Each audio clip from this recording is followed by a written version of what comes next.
So David, welcome and thank you for joining us today. Thanks for having me. You're most welcome. So clearly I've known you for many years, but for those who are listening that perhaps don't know who David Newey is, could you give us a brief introduction? Sure. So I'm currently the Chief Digital Transformation Officer at Barking, Havering and Redbridge University Hospital Trust. And yes, I commenced my role about 6 weeks ago, in the process of rolling out the Oracle EPR now, which we're due to go live in June of next year. So very exciting time. Good. And many will know you professionally, for the things that you've done in your career, but I'd like to go back a little bit further if we could. Tell us a bit about your upbringing and your background. So originally I came from a inner city estate in Birmingham, as many can tell by the accent. My father was a bus driver. My mum was what we'd call a healthcare assistant now. And at the age of 12, my dad, in a sort of spark of genius, he saw that the future was home computing, and he bought a BBC Model B for the price of about £399, I think it was, which back in those days would have probably been, several £1,000s. So it was quite an investment for him, really. But by the age of 13, I actually went to night school, did a City and Guilds in computer programming, which I really got into. And back in those days, we used to get the magazines and we'd type in pages and pages of computer code out the magazines to create games. And they would never work, and you'd end up trying to debug it, or you'd end up waiting until the following month to actually get the errata published and fix it. But that really got me into computers, and I went on and did GCSE and A-level. But interestingly, I think by A-level I was a bit burnt out with studying, and decided that I was going to go and start work instead of go to university. And my dad, in a fit of disappointment, went, I'll go up to the bus garage and try and get you a job driving buses. And I went, no, I'm going to go and start work in IT. And I managed to secure a job with a parcel carrier called Parceline, as it was at the time. It's now called DPD. And during that time, I started off as a computer operator. And whilst I was there, I was learning how they were actually writing the code. Right. And after about 6 months, then started working on the IT support desk, supporting their database and also their Unix boxes, and then wrote their support desk system. So they didn't have a formalised support desk system at the time, and I developed one in their programming language, and then that got me into the development team. Okay. So within about 5 years, during that time, I ended up as a senior programmer, and then moved to a competitor as a project manager. Okay. Which I saw as being a progression. Right. I'm not entirely sure it was a progression, but it certainly at the time it seemed the right thing. And then from there, worked for other parcel companies, worked for a automotive retailer, and then eventually by 2003, I'd been made redundant, and I was advised to phone around the local hospitals and see if they got any project management jobs. So I phoned round all the local NHS trusts in Birmingham, and eventually got through to one IT director. And fortuitously, they were undertaking a PAS project replacement, and the project manager had resigned that day. Right. And the IT director, a paediatrician by the name of John Heavens, he invited me in to do an interview. I had an interview with him. He took me on. Through the staff bank as a project manager, And I started with my very first NHS project, which was a PAS replacement, which in hindsight you couldn't think of a bigger project to cut your teeth on in the NHS. Yeah. But I think that really set me up for understanding how hospitals worked, understanding the terminology, it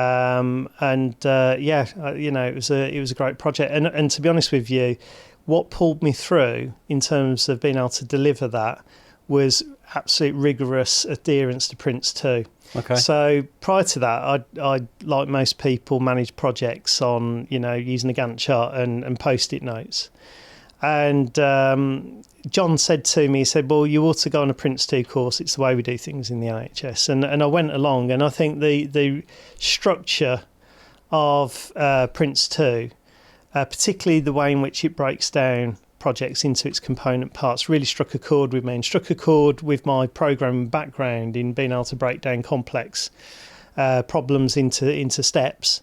And because of that, I really applied that quite a lot to the PAS project in order to make up for my lack of knowledge, because you really rely on people being able, subject matter experts in that paradigm. And that really got me started. So that's how I got to where I got to, really. So it's fair to say that your dad planted the seed. He did indeed, and set you on your way. He did indeed, yeah. And what would you say are the key differences? Clearly it was predominantly a private sector background that you had, and then you moved into this hospital environment. Was that must have been quite a change? I think I probably didn't notice it so much in the PAS project, solely because a project board is really the lowest form of governance in a hospital, right. And so therefore that fitted into the Prince 2 methodology. It didn't really, I suppose, affect my outlook. I think it wasn't until really I then started working in, Dudley Group Hospitals, where I was an EPR program manager. Definitely saw, that whole thing around how PFI contracts, for example, added, significant cost, time and delay to any modernisation of any infrastructure. What you would pay £200 for a network point, when if you own the building, it went up to £1,000 or more in terms of that, because of the mechanism of the PFI contract. So that really introduced me to the complexities of governance and the complexities of how hospitals work at a more senior level. Yeah, so a couple of years then, or quite a few years as project program management, and then I think you moved into a COO role at CIS Healthcare. Yeah. How did that happen? Tell us a bit about that. Yeah, so there was some interesting parallels between me starting at Royal Marsden and starting at CIS Oncology. In both instances, I started as a program manager, and very shortly after, again in both organisations, there was opportunity, by the mere fact that there were certain aspects of roles that weren't being covered, for me to take responsibility and proactively address those gaps. Yeah. And ultimately, for example, at CIS Oncology, it was the fact that I understood how a support desk worked, I understood how development worked, I understood how project managements and projects should be implemented. And that kind of rounded background really gives you authority and experience to be able to know what good looks like. And that's then recognised by the leadership within the organisation, and that gives rise to that opportunity. So similar kind of thing happened at the Marsden, where I was taken on as an 8B program manager, and within 4 months the IT director had resigned. I acted up into that role in consultation with the CFO.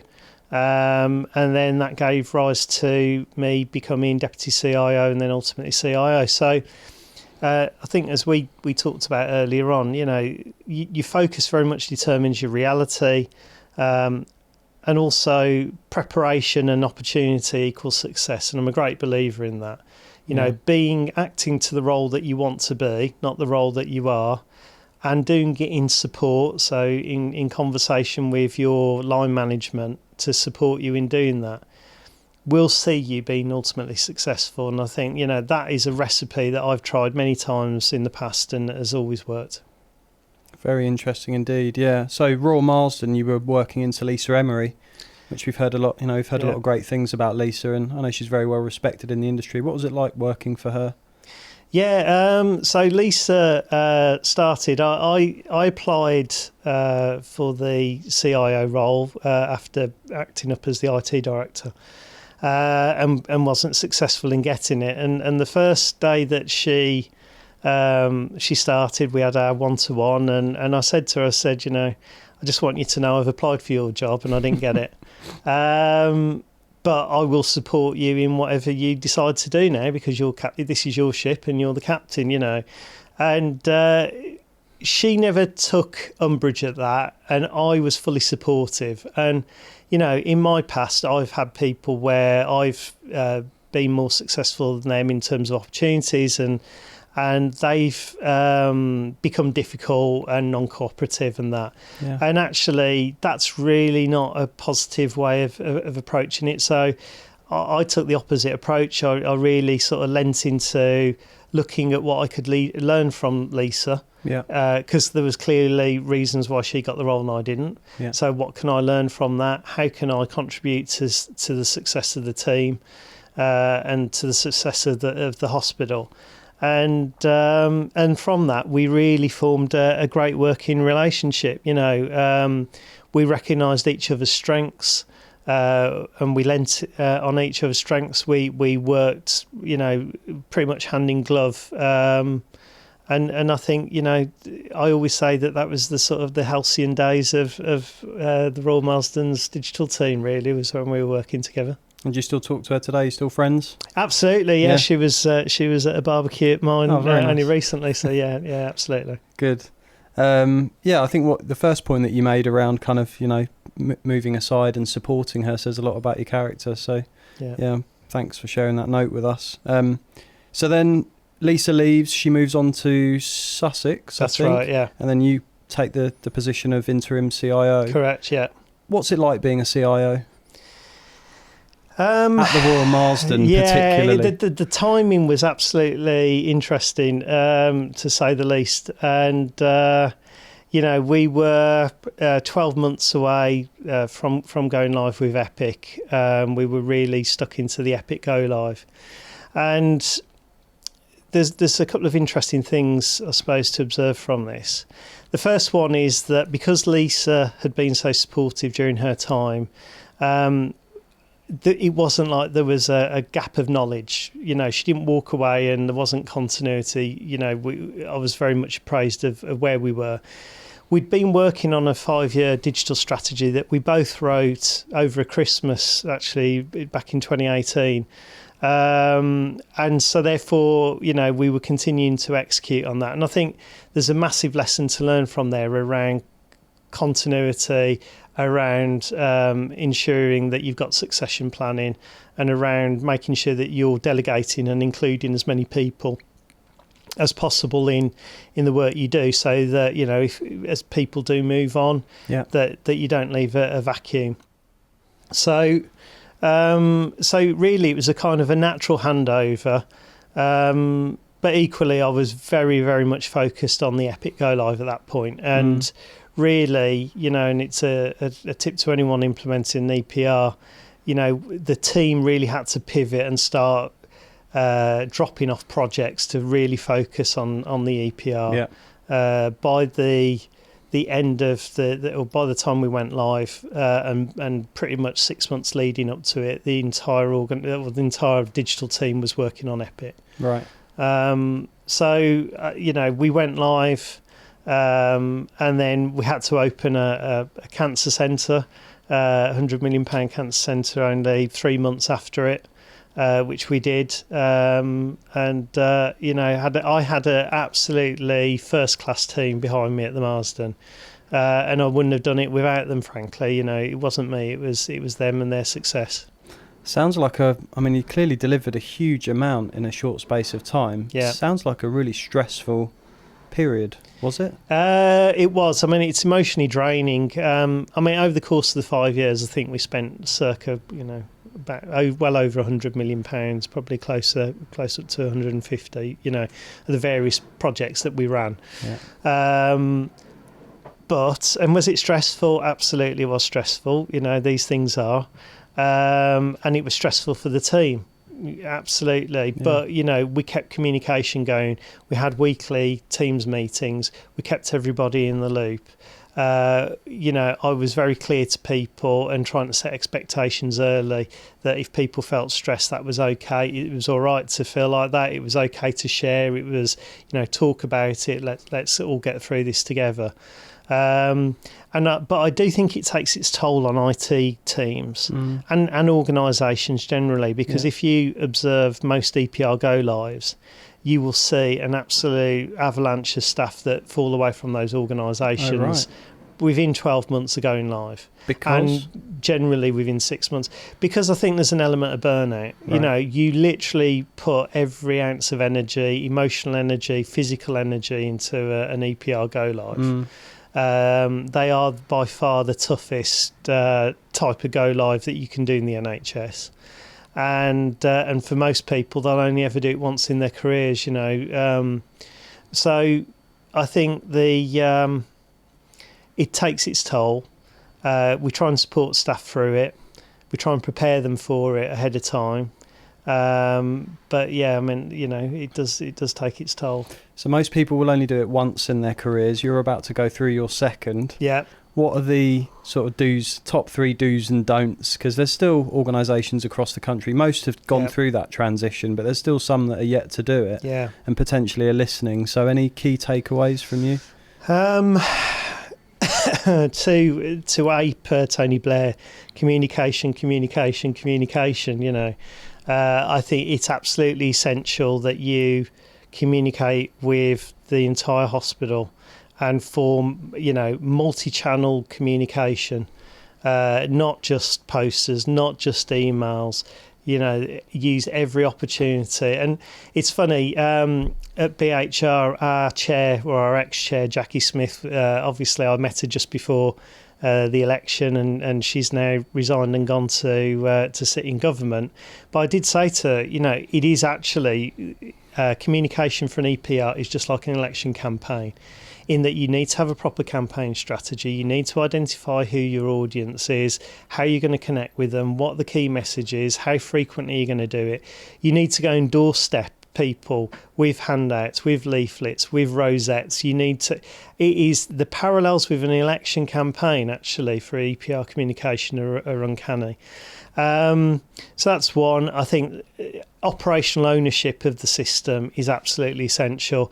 A big success at the Marsden, in large part to Carl Munslow-Ong, who is now the Deputy Chief Exec there, was the ownership operationally of that system. This was not seen as an IT project.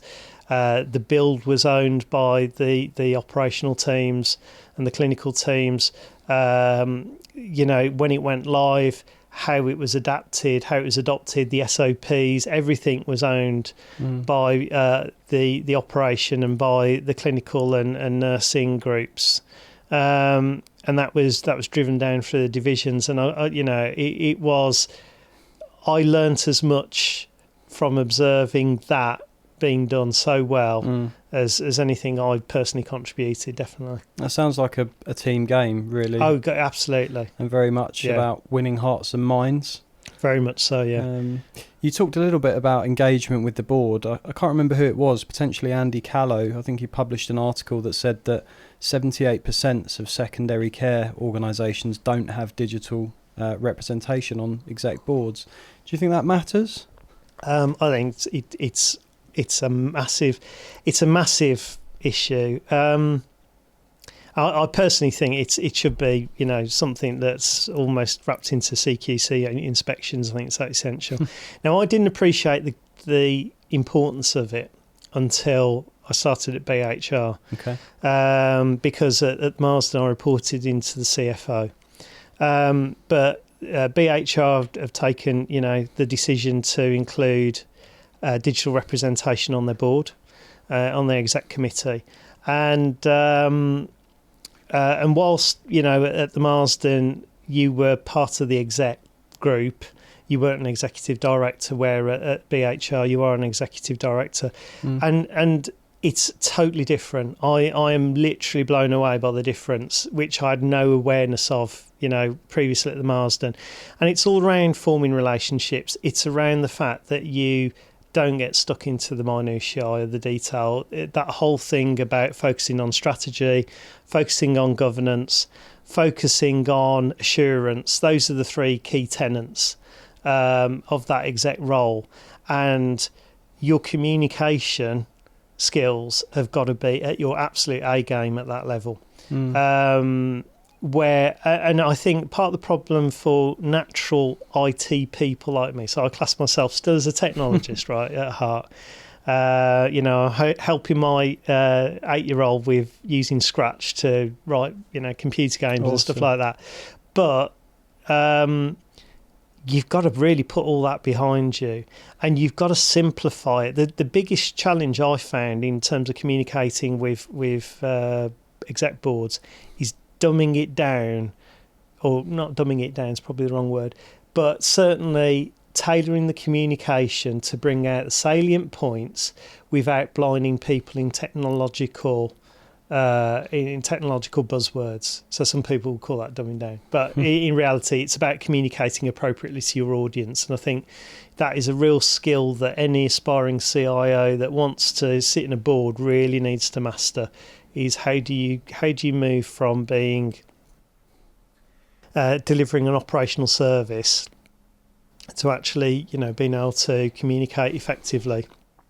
It sounds like those CIOs that are part of the executive leadership team, if they're good enough, they've got an edge over those who aren't. Do you think that's a fair comment?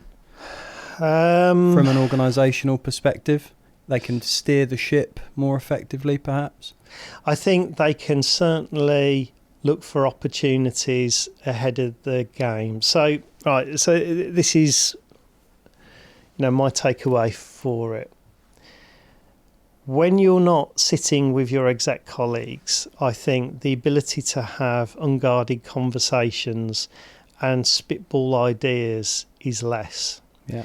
Now, one of the things that I did at the Marsden to compensate that was built up great relationships with the clinical or with the divisional directors, and I had some fantastic colleagues where, as part of developing the digital strategy at the Marsden, it was about, right, this is what I think we need to do nationally for national targets. This is what the ICS needs to do. We need to meet these targets.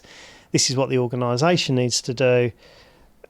And how is it we're going to support you organisationally? So, it's all about starting with national priorities, regional priorities, looking at your organisational strategy, and then how is digital going to put the tool set in to support that? And then lastly, and I think it was like one slide on my whole digital strategy deck, was how we're going to improve the IT team. And I think, you've got to sort of go through that. And then it's about that constant discussion, that, right, this is what we're thinking. How does this support what you're trying to achieve? Yeah. So that's really important. But equally, when, for example, at BHR, we're looking at much wider system working, and you're starting to talk to colleagues across the acute provider collaborative and across the ICB and into the local councils and social care. You're broadening your horizon in terms of what is going to have the biggest impact on our communities through digital technology. How's that really working in reality, David, in terms of communication and collaboration across the boundaries of place, system and the centre, and is it working? So the NHS is playing catch up at the moment in the and credit to John and to Sonia, but what we're doing is we're still getting to a point where we're maturing secondary acute digital technology to the point where there's reliable Wi-Fi, to the point where doctors aren't having to wait 15 minutes to log into computers, where there's access to all these digital systems. But in effect, as we collect more and more data points about the patient, we're then able to really affect care more broadly. But the one area that's really missing is customer relationship management, which, many commercial providers listening to this podcast will probably be familiar with the use of CRM tools to support sales activity. But an EPR is an electronic patient record. It is not it's used as a way of recording interactions with patients, but it doesn't paint the whole story. It only refers to communication around a clinical episode. And yet, actually, what we need to be doing is moving beyond EPR to a CRM, such that every interaction across the continuum of care, and that can start off. So, for example, if you've got bronchitis for a child, that may originate with damp and mould in their accommodation. Mm-hmm.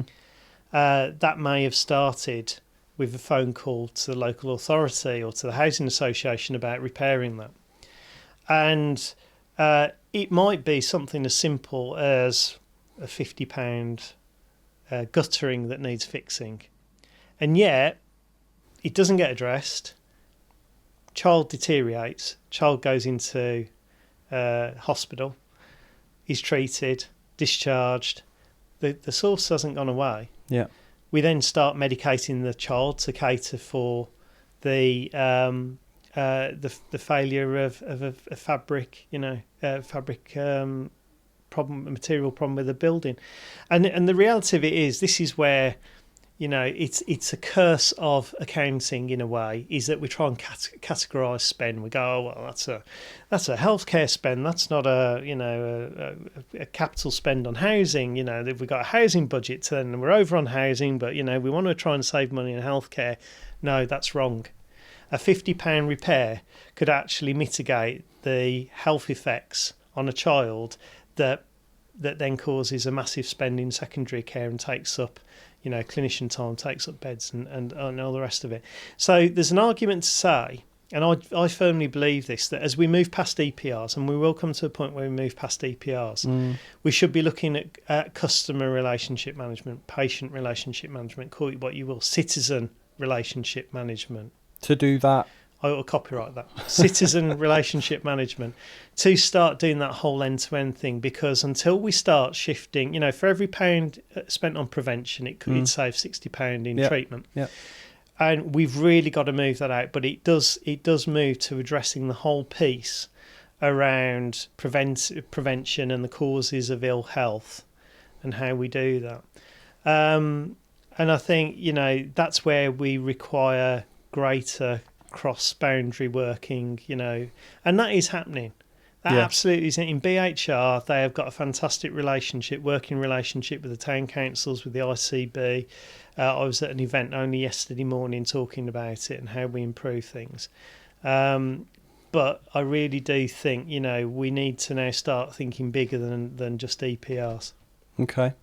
Are you referring to a complete swap out of EPRs and CRMs replacing those platforms? No, sitting on top. I mean, so it's interesting. If we look at the architecture of the federated data platform, there is the opportunity there to potentially leverage that as well. Yeah.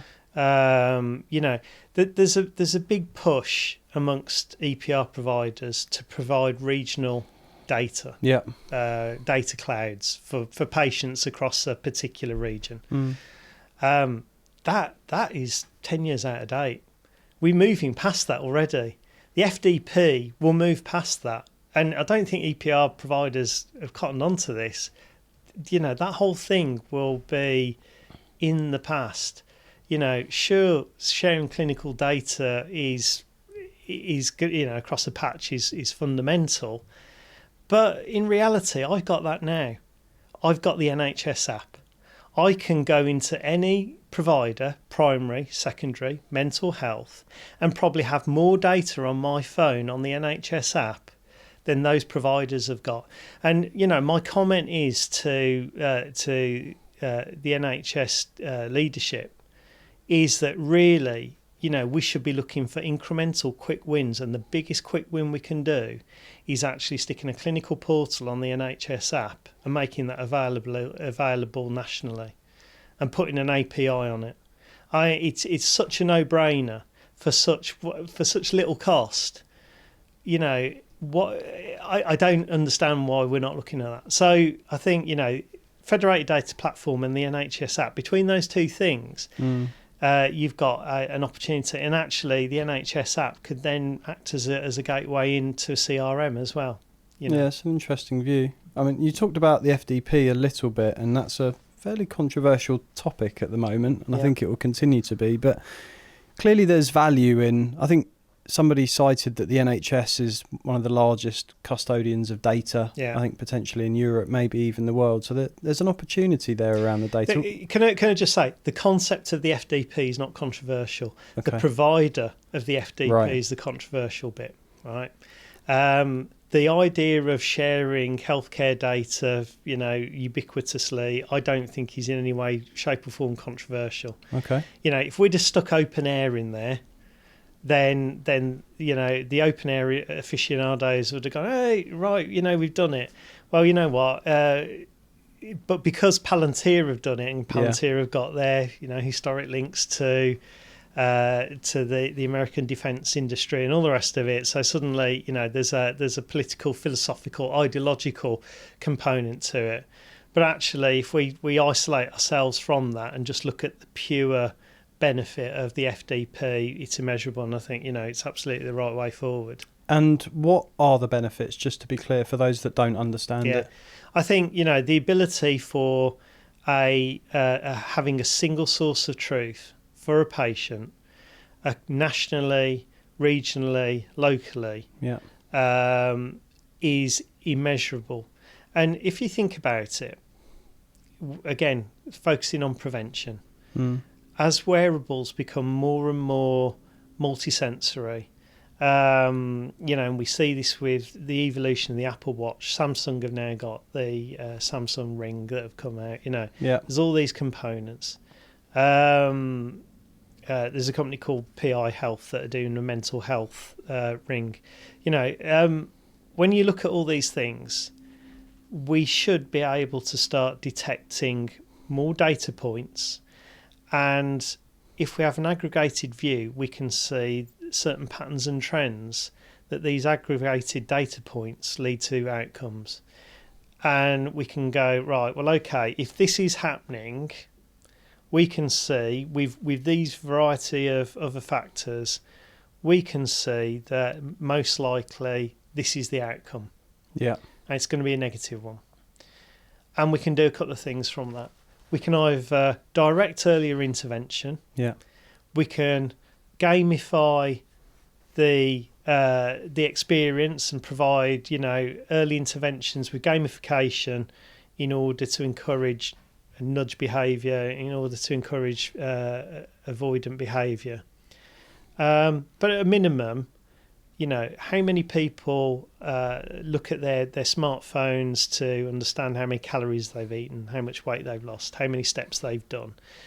And I think with half of this thing, knowledge provides that level of empowerment. And the more we can do that goes, right, you know, because finance people do this all the time, right? In the NHS, they go, right, this is our run rate. If we keep on going down, we're going to be in deficit by X pounds. Well, actually, if you can graphically show to somebody, well, you know what, if you carry on the way you're going, the most likely outcome is this. But actually, hey, you've increased your step count by 2,000 steps a day, you know, and therefore, actually, you're starting to avoid it. You've stopped smoking. You're starting to avoid, you know, these outcomes. That you're going to end up in a better place. But then the other issue is then we've got to start dealing with, health education. We've got to start dealing with digital exclusion. Who's got access to these devices? Anyone knows an Apple Watch is not a cheap thing, right? A Samsung Ring will not be a cheap thing. And it's again about providing a level playing field for people so that everyone can benefit from that, really. Yeah, it's a really valid point. I mean, there's a few people in the industry that are sort of peddling this idea that, digital data, technology, it solves the problem. It's the answer to the problem. But I think what you've described is health inequalities, population health as a whole. Yeah. How do we really move the needle on that longer term stuff? Because it seems like we all know that that's the systemic change that needs to happen, but no one's doing anything about it. I mean, my genuine view is that there has to be a fresh way of looking at it, starting with central funding at government. This whole idea, we should be funding the person, not the system, and calibrating our spending to the person, not the system. I think the problem we have is that, like I said, we start saying, right, well, we're going to spend X amount on health, we're going to spend X amount on local government, we're going to spend X amount on social services and social care. And it's a anachronistic way of chunking up resources and then letting people fight it out. And it doesn't have people at the heart of that. It has the system at the heart of that, and the system then has to fight its way and then the individual has to fight the system to get their outcomes. And that's not the right way of doing it. That's really not the right way of doing it. And so then people go, well, then you start looking at things like taxation, or you start looking at means testing and all that sort of, and the gaming of that. It's a very complex thing, but ultimately, I go back to my £50 gutter pipe. Ultimately, if somebody had the ability to turn round and get that repair done, it saves money out of the healthcare budget, then why would we not do that? And why are we not looking holistically at people's lives rather than? I mean, this is what we're talking about, right? Yeah. Holistic data. Yeah. How can we look at people's data across the ICB? It's a holistic view of people. The minute you start adding wearables in, it's an even more holistic way of looking at people. Yeah. And so therefore our funding model from central government needs to reflect that holistic view. So more money, is that what you're saying? I don't think more money is necessarily the right approach.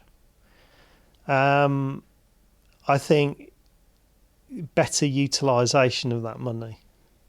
I'm a great believer in working smart, not hard. Yeah. I genuinely don't think this country works smart. Genuinely don't think we work smart. We work hard. And what productivity gains are we seeing for it? Nothing. Yeah. Our GDP as a country hasn't grown particularly at all, in years. Everyone's constantly talking about productivity. Yeah. I don't see people slacking. I see people working multiple jobs. I see people working long hours. Yeah. I see people working at home and working longer because they are working at home. Yeah. I see people saving their companies real estate costs because they're working from home and not coming into the office. I genuinely do not turn up to a hospital and see people sitting there on their smartphones playing Candy Crush. Yeah. And yet there's a perception there that we're not working efficiently. There's a perception that we're not being productive. Yeah. I think it boils down to the fact that we are working hard, not smart. Yeah, I mean, just to follow on from that point, we hear a lot about the NHS being short-staffed, underpaid, overworked. Yep. Are they? I mean, I'm assuming that's how NHS colleagues feel, and how do we fix it? So I'm conscious that I need to stay within my wheelhouse and my area of expertise, right? So, my opinion in some ways is no better than the guy on the street. But what I would say is that, we have a cost of living crisis. Inflation may have gone down, but it's still gone up. Everybody's costs, baseline costs, have gone up over the past 4 or 5 years. Yeah. It's indisputable. Yeah, inflation may be at 2% now, but you know what? It was at 10% for a couple of years, thereabouts. Yeah. And yet we've got people that are at the lower bands within the NHS working extremely hard, now having to do second jobs in order to earn a living. Those people are tired. How can you do 2 jobs and give your primary job its everything? They're struggling with childcare. They're struggling with personal circumstances. They're struggling with rocketing rents. They've got all that personal stress going on, and yet we expect them to do their best at work. So I think we do have an underpaid workforce. Is money the only answer? I think, again, it goes back to it. You can throw as many people as you want at a problem, but it doesn't necessarily fix the problem. Yeah, totally. So I keep coming back to this. We need data insights. And I think EPRs will give us this. We need more data points, more insights into people to provide a fuller picture, to provide the evidence and the business case to support a change in the way in which we work. And, I can go on a hunch, and that hunch is probably right. But you can't go into any kind of governance board and go, I've got a hunch this will sort itself out. Can you support me by giving me X million pounds to... That ain't going to work. Yeah. So you need to do the study. You need to do the research. Rightly so, right? I might have biases, my own internal belief biases that are saying, well, my hunch is right, and actually it might be totally wrong. It wouldn't be the first time. But I think, that data, the FDP data, joined up data across multiple organisations will give us that insight, hopefully, to make better decisions. And I'm genuinely believeful, and we go on to talk about AI, I genuinely believe that machine learning will help us join the dots and will help see patterns across multiple data points and data sources in order to give us better insights than the human mind is capable of dealing with. Because I think, fundamentally, what is the difference between human intelligence and artificial intelligence? And I would say speed and fatigue. A human has evolved to have 5 senses. Yeah. We are now extending as a species into capturing data points using multi-sensor technology across every single aspect of our lives. Yeah. And yet we're expecting a piece of tissue that has evolved over millions of years to be able to collate, sort, and reach conclusions of patterns of data which we've never experienced our entire lives. Yeah, it's incredible. Of course, it wouldn't be a 2024 podcast if we weren't going to talk about AI and ML. Correct. Yeah. Have you delivered AI and ML in any of your recent roles? It's something that... So I think, there's degrees of AI and ML. So the Marsden used multiple AI algorithms for early detection of cancer, for looking through historical unstructured data and actually forming, a research piece. So there was a lot of work done around AI and ML in the Marsden. And digital pathology, being no different. So I think the earliest adopters of AI have definitely been the diagnostic services. Okay. And then we now start looking at the admin impact of AI around things such as even things like minute taking and notes, and if you think about how much time that could save. But I think we're still very early on in the days of seeing what the impact is. I've certainly seen, the next trend is all around, well, there's a couple of trends. The next one is around how we can improve clinical coding. Okay. How can we use AI? There's a chronic shortage of clinical coders in the NHS. And, organisations out there are looking at how they use AI to improve and automate clinical coding. How can they recover more money through clinical coding? Which goes back to the whole let's game the system in order to try and get as much money out to secure the healthcare economy, which is a nonsense. But anyway, so looking at AI around freedom of information requests, is a perfect one. Looking at AI around procurements and how we generate procurements and drive consistency. So I think there's an admin impact that is coming down. That's going to be the next tranche. And then the next one is really around clinical decision support. And I think, this one's going to be the harder one because it needs the number of clinical safety cases and the way in which it's difficult to actually generate a clinical safety case for a machine learning algorithm. Because in traditional software, and when you write a clinical safety case, what you're doing is you're setting out a scenario with an expected outcome, and you follow the steps and you generate the expected outcome, and you say, well, okay, what's the clinical impact of this? And with it, when it's machine learning, it isn't a linear flow. Right. And you've got to have insight into how it's arrived at those conclusions, and that is a lot more difficult to arrive at.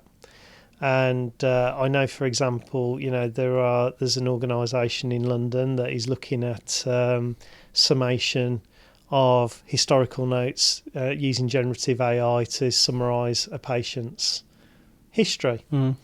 And that's having to go through, rigorous testing. Yeah. That might see, in my opinion, that may well see the end of the need for things such as open air. Okay. Because actually, do you need a standard data format when actually generative AI can, with a simple API, generative AI can collate all that data and amalgamate it all and present it to a clinician, So I think, again, I do see this in the healthcare industry, is that there's a lot of companies that are focusing on what they think are tomorrow's problems, which are actually yesterday's problems, and tomorrow's problems are very much different, But you always do what you always know, right? So I think, looking at how that's developed for more broader clinical use, and certainly the whole one about ambient AI in the consulting room. I saw a great demo of it being used in general practice, something being used that will summarise the consult in the general practice setting.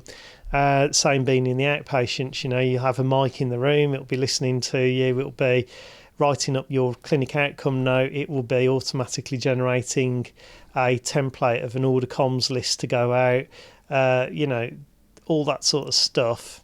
And making, and also automatically scheduling your next appointment.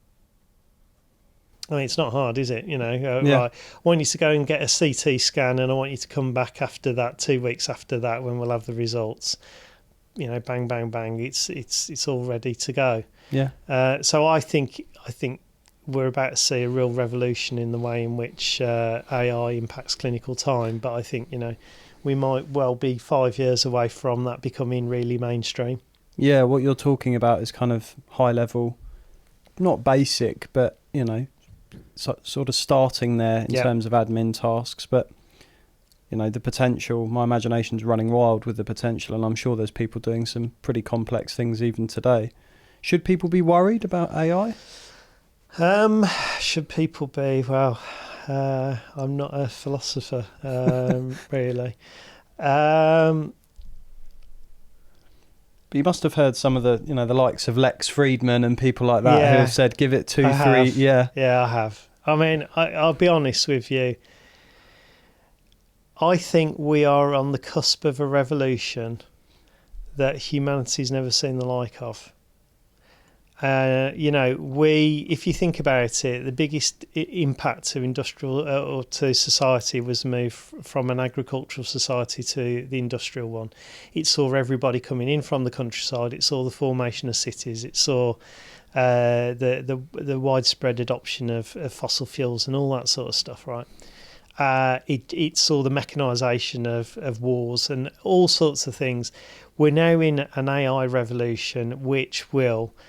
and it's not just AI on its own, it's AI and robotics. Yeah.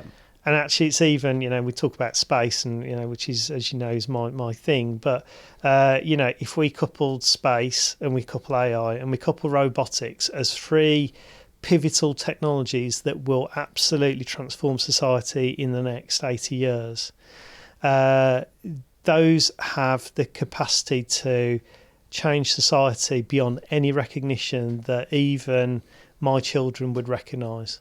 And it's difficult because, my one daughter is a fantastic artist and she loves writing. She's very articulate. And she said, Daddy, I want to be an author and an illustrator when I'm older. And I didn't really want to tell her that actually, ChatGPT, well, pretty much do all that now.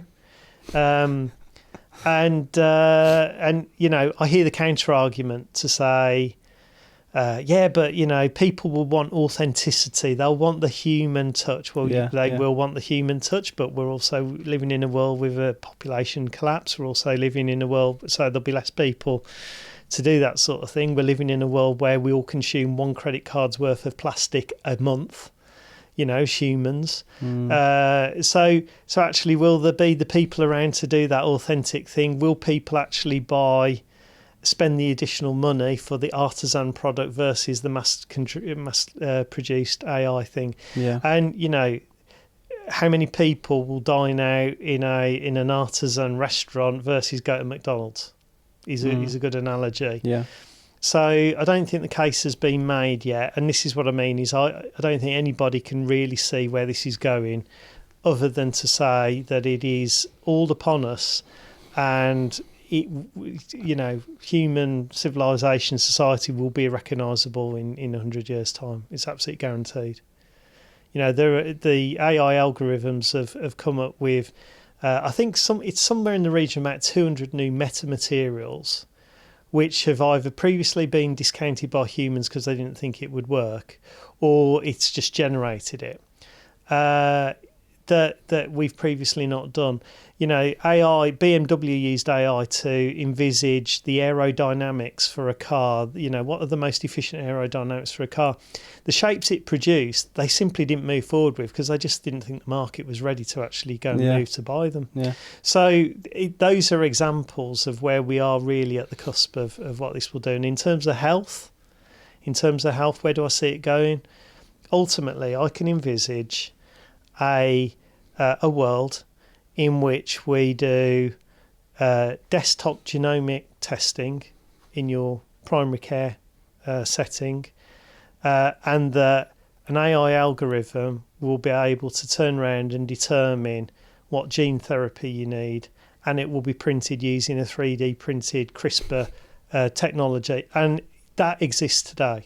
You can 3D print DNA today on a desktop. You can go and buy them. One of the biggest concerns about AI algorithms is the use of bioterrorism, because actually you could theoretically now 3D print viruses. And that's a worry, So AI has got tremendous potential for life-changing societal benefit that almost puts us on a sort of utopian plane. And yet it's also got the flip side of it, which is, when we see the things like the drones in Ukraine, or we see things like bioterrorism, or more importantly, and we're going back to the NHS now, vulnerabilities about cybersecurity. I warned my board probably 2 years ago at the Marsden about the use of deepfake technology to social engineer fraud, because I could see that was coming. Deepfake, for those who don't know? So deepfake is where you actually take the image and the sound of somebody's voice and you map it onto another person, and then they they impersonate the person that you're trying to do. And we've seen this with, in terms of Biden, and we see this, in terms of Zelensky and people like that. The Russians, I think, try to do it in terms of Ukraine and convince everyone that there was a ceasefire. But in reality, now everyone's moved to Teams and video conferencing as a way of assuring ourselves that, the right people are on the call and all the rest of it. Yeah. Well, actually, it doesn't take much to change that unicorn emoji filter on Instagram or whatever it is to actually a deepfake technology. And we know that it exists. Deepfakes are a problem now for all sorts of nefarious reasons, which we don't need to go into. But nonetheless, when people start using that for social engineering, particularly the elderly and the vulnerable, if I can, even now, someone can grab my face and my voice off this podcast and impersonate Dave. And when they start doing that and they go, right, okay, then we're going to go and target Dave's elderly mom, please don't do this, but by doing a call and using my voice to impersonate me, to hand over details or to execute a financial transaction, how are we addressing that? I'm trying to think, if you think about face recognition on your banking apps. Correct. I mean, is it intelligent enough to bypass that? Well, I don't know, but I'd imagine that's got people worried, Yeah. I would say it's got people worried. So startling. We are really at the cusp of something that I don't think we, very much in the way that the Victorians were on the cusp of, a century's worth of progress. I think we're just at that same level of potential. Yeah. And you talked about cyber a little bit. Yeah. It feels like every week now there's a new attack either in the NHS or outside. I mean, how does somebody in your position or, at a secondary care level deal with the ever-changing threat landscape in a cyber world? Well, I won't go into specifics for obvious reasons. No. But all I would say is this: is that it's only we have to be lucky every single day. A hacker only has to be lucky once. We are only as strong as our weakest link. Yeah.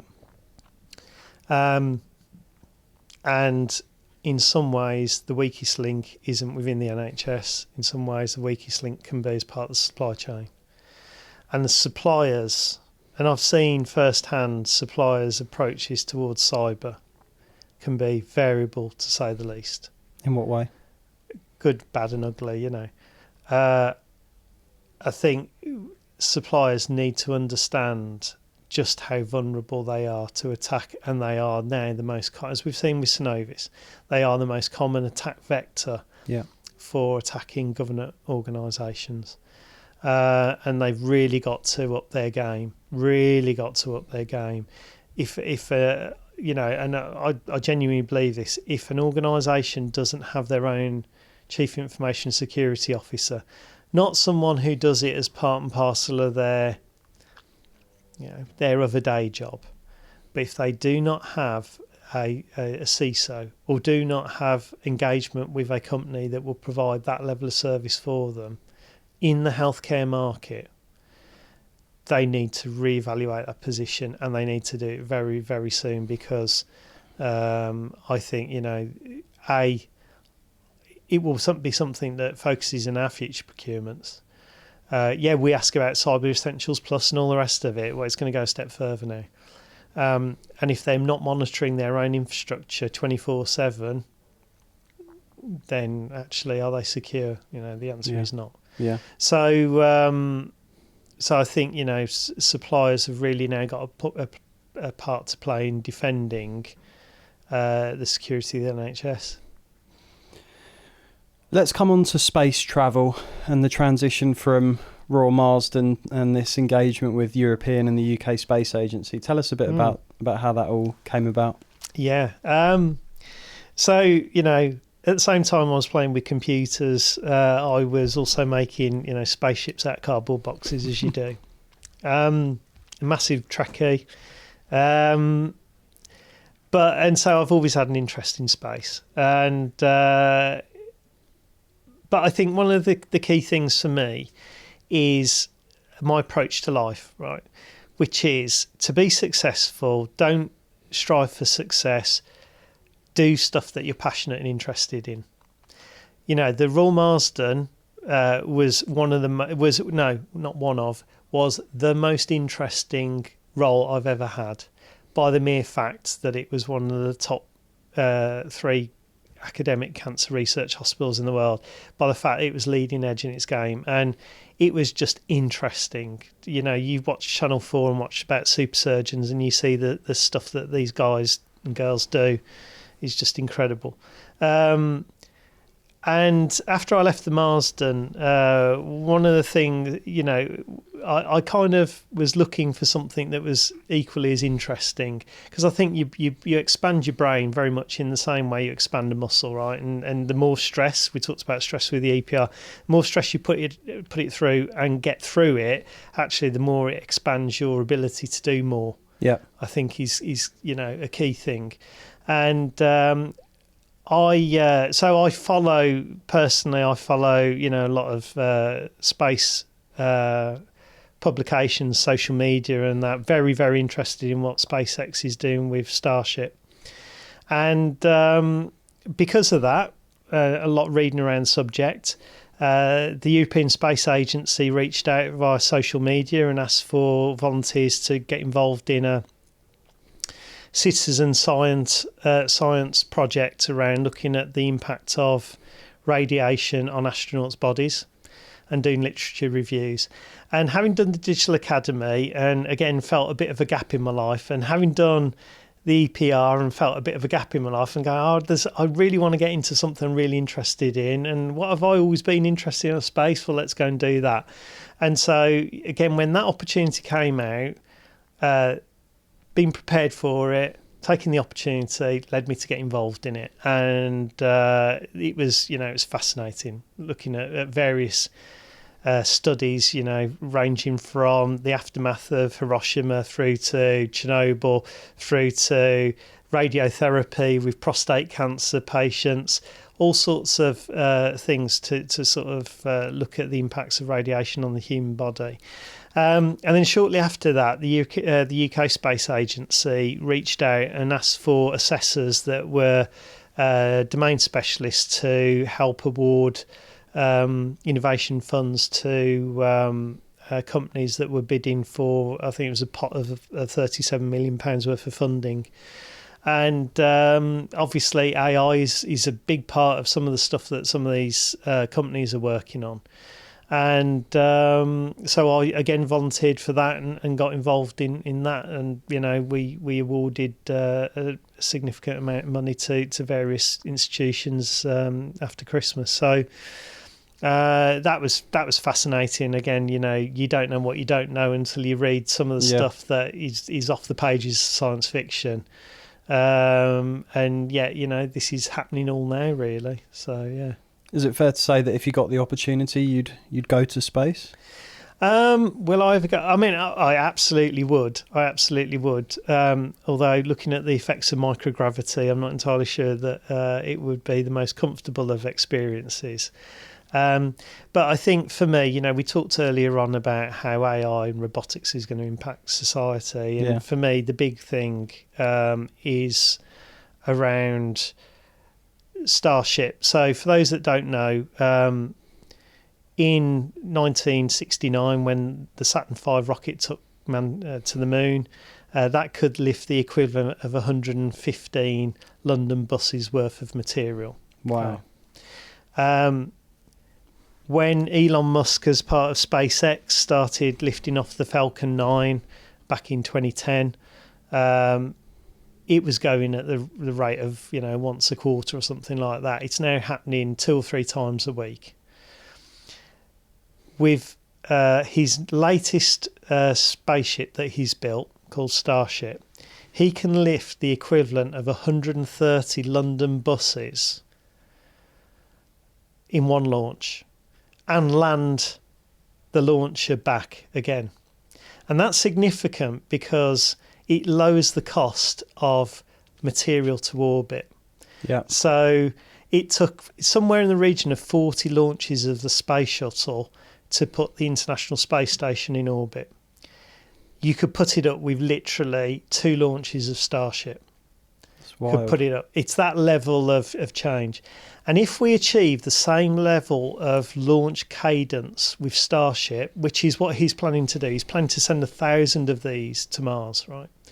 If we can launch that amount of material, even at 1 a month, we will put somewhere in the region of 8,000 tons of material into orbit.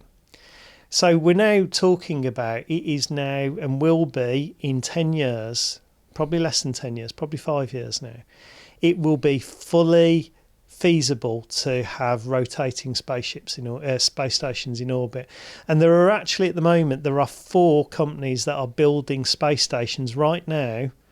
There's literally welding material to replace the International Space Station, which will be deorbited by 2030. They're bringing it down somewhere, hopefully in the ocean, but they're bringing that down. And there are 4 commercial space stations now ready to go up to replace the International Space Station. So, we are talking about that level of change in material science. We're looking at now the potential for people to go and work and live in space as a reality.